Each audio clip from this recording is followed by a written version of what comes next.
Hello friends, स्वागत है आप लोगों का मेरे इस नए वीडियो में। महिलाओं के स्वास्थ्य से जुड़ी बहुत सारी ऐसी समस्याएं हैं जिन्हें भूल कर भी इग्नोर नहीं किया जाना चाहिए। उन्हीं समस्याओं में से एक समस्या ब्रेस्ट डिस्चार्ज का होना भी है। शर्मिंदगी के कारण अभी भी हमारे देश में बहुत सारी महिलाएं इस विषय में बात भी नहीं करना चाहती हैं और बाद में समस्या गंभीर बन जाती है।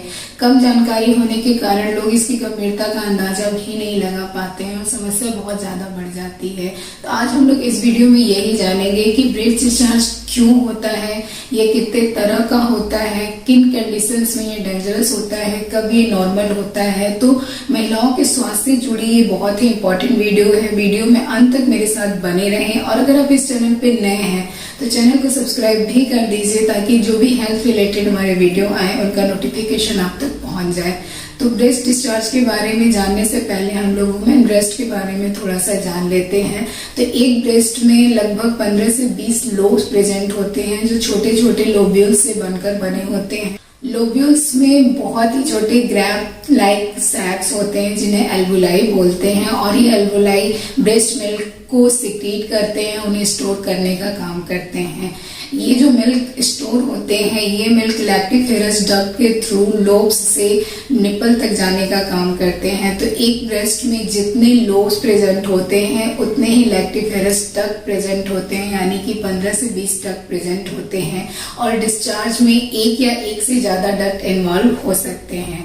ब्रेस्ट डिस्चार्ज को हम लोग दो कैटेगरी में डिवाइड कर लेते हैं, एक मिल्की डिस्चार्ज और दूसरा नॉन मिल्की डिस्चार्ज। तो सबसे पहले हम लोग मिल्की डिस्चार्ज के बारे में जानते हैं।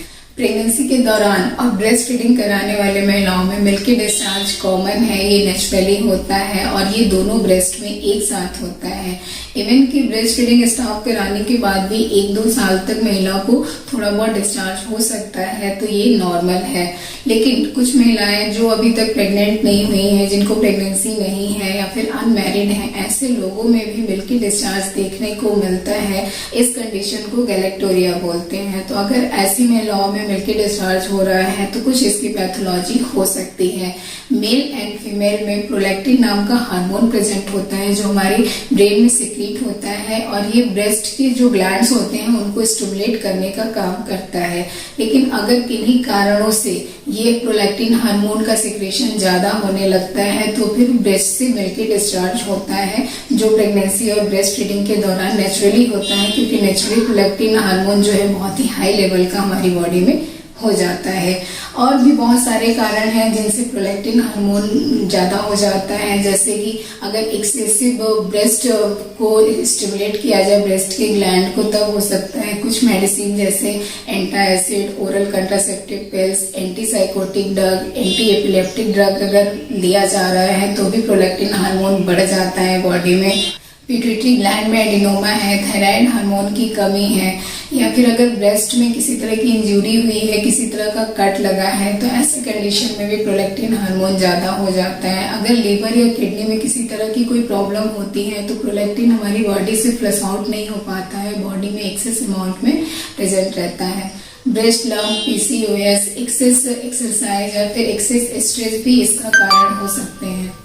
इसका जो ट्रीटमेंट है, इसके कॉज को रिमूव करना है कि जो भी कारण है अगर उसको रिमूव कर दिया जाता है तो ये डिस्चार्ज बंद हो जाता है। लेकिन इसका जो मेन कारण होता है वो हार्मोनल इम्बैलेंस ही होता है और हार्मोनल इम्बैलेंस को दवाओं से आसानी से ठीक किया जा सकता है, लेकिन रिकवरी में 2 से 3 हफ्ते लग जाते हैं। तो अगर आपका हार्मोनल ट्रीटमेंट चल रहा है प्रोलैक्टिन हार्मोन हाई होने की वजह से, तो आप बीच बीच में ब्रेस्ट को प्रेस करके ना देखें कि डिस्चार्ज आना बंद हुआ है या नहीं बंद हुआ है, क्योंकि इससे जो ट्रीटमेंट का इफेक्ट है वो कम हो जाता है। अब हम बात करते हैं नॉन मिल्की डिस्चार्ज के बारे में। डिस्चार्ज आपको वेरियस कलर और टेक्सचर के हो सकते हैं। ये गाढ़ा हो सकता है, पतला हो सकता है ये एक ब्रेस्ट से हो या दोनों ब्रेस्ट से हो सकता है, प्रेस करने पर आ सकता है या फिर कुछ कंडीशंस में ऐसा भी होता है कि बिना प्रेस किए ही अपने आप सिक्रेशन हो रहा है। ये डिफरेंट कलर के भी हो सकते हैं और कलर से हमें काफी हद तक ये क्लू मिल जाता है कि इसमें क्या परेशानी है।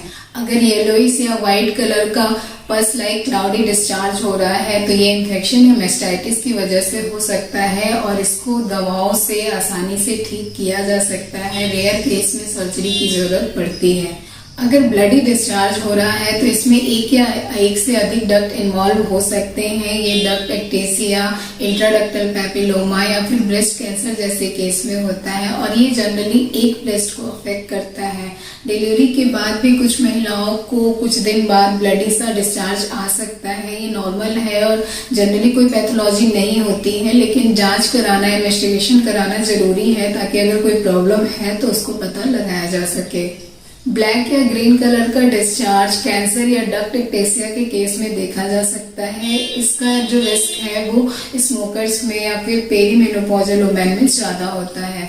सीरियस या लाइट ऑरेंज कलर का discharge fibrocystic disease, duct ectasia और कैंसर के केस में देखा जा सकता है।